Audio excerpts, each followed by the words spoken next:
Today I will be discussing the perceived importance of leisure time and work according to an individual's social class in the USA. To begin this analysis, we need to define work and leisure. The definition of leisure varies greatly depending on the individual, although it often refers to time spent outside of work. On the other hand, work refers to any type of paid routine which is to be completed on a regular basis. However, new research accounts for unpaid work as well. At the beginning of the 20th century, leisure was considered as a badge of honor of the higher class. An idea initiated by Mills and reinstated by Keynes was that the reduction of working hours will naturally follow economic progress, and a 10 or 12-hour work week would not be surprising.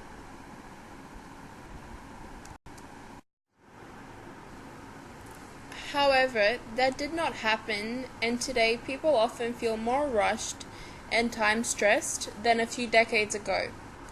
A balance between work and leisure seems hard to maintain.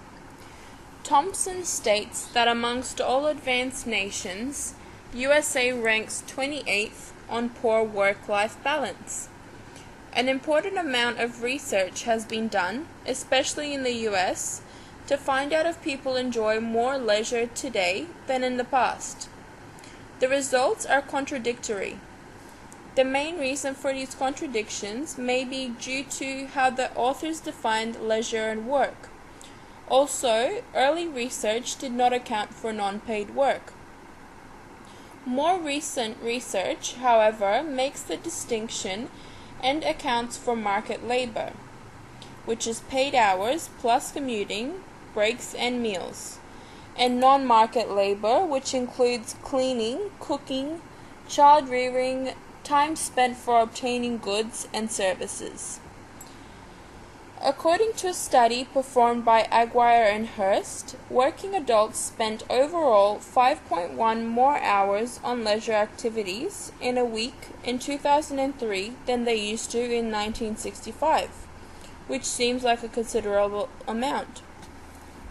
While overall leisure time increased, women worked more in the marketplace in 2003 compared to in 1965, and the time spent in non-market labor decreased while the situation was reversed for men.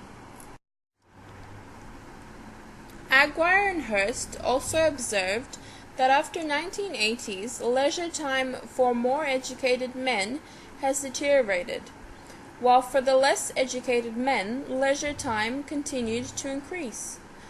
Less educated people also have less income. These research findings would suggest that contrary to the perception at the beginning of the 20th century, today leisure is more an attribute of the poor. My first hypothesis is that people who value leisure don't think work is important, and that's why they are poor. If this is the case, we would expect to find an inverse relation between the value people assign to work and leisure, respectively, with the highest proportion of people who value leisure in the lower class. My second hypothesis is that poor people don't really value leisure, but it is imposed on them because they are low educated and lack skills. In consequence, people from the lower class cannot find work because there is a shortage of unskilled work. In this case, people in the lower class should have less education and should value leisure less or the same as people in the higher social classes. To gain an understanding of people's perception of the importance of work and leisure in their lives, I have analyzed data from the World Values Survey. In this survey, people were asked to classify themselves in one of the social class categories: upper class, higher middle class, lower middle class, working class, and lower class. Thus, the classification is subjective. A frequency analysis of the data showed that most Americans see work and leisure as very important or rather important, as we can see on this table on the right.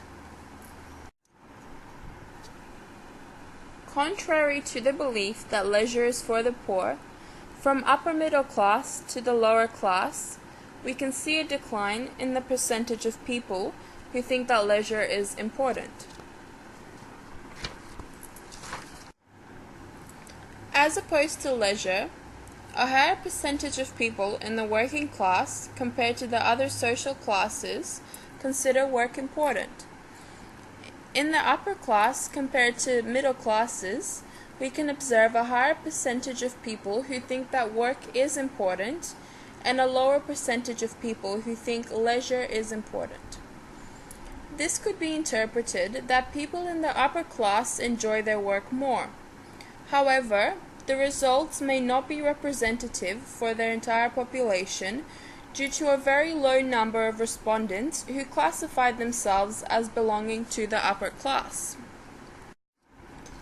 To check if there was a relation between social class and the perceived importance of work and leisure respectively, I performed chi-square tests for independence. The relation seemed significant.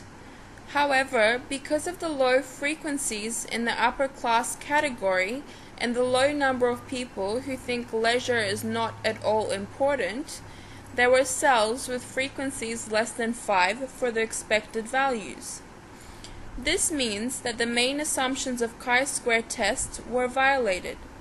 Therefore, I excluded the upper class category, and also, for leisure, I excluded the answer not at all important, and I manually performed chi-square tests again. This time, the main assumptions were not violated, but the results showed that differences in the perceived importance of work and leisure were not significantly dependent on class. A Kruskal-Wallis test using ranked scores showed significant differences in work importance between groups.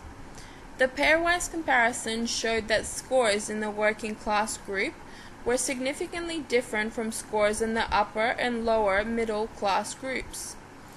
Kruskal-Wallis tests showed that no significant differences were seen between social classes in people's attitude towards leisure. Similarly, no significant differences in attitudes towards work and leisure were found between genders or age groups. This excludes the possibility that the significant differences in attitudes towards work can be due to an unequal distribution of gender and age among social classes. Furthermore, I ran a Spearman's rank order correlation to assess the relationship between self-reported social class and household income. This showed a relatively strong association between the two variables, so people in the lower class have less income, which was logically expected. The level of education was significantly correlated with social class, but there was no relation between the level of education and the perceived importance of leisure. However, there was a weak but significant correlation between education and the perceived importance of work. We can conclude that there is no inverse relation in the perceived importance of work and leisure among social classes in USA. People from the lower class do not value leisure more and work less than people from the other classes. The only significant difference was that a higher proportion of the working class considers work important. That may be because their household's daily living depends more on work compared with the higher classes. People from the lower class, however, are probably discouraged to find work, and a high proportion most likely depend on welfare. This might explain why a lower proportion of them, compared to the working class, value work, although the difference is not statistically significant.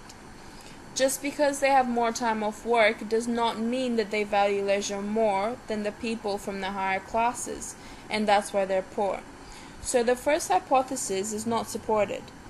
However, people from the lower class are less educated, and this is more likely to be the reason that they have more leisure.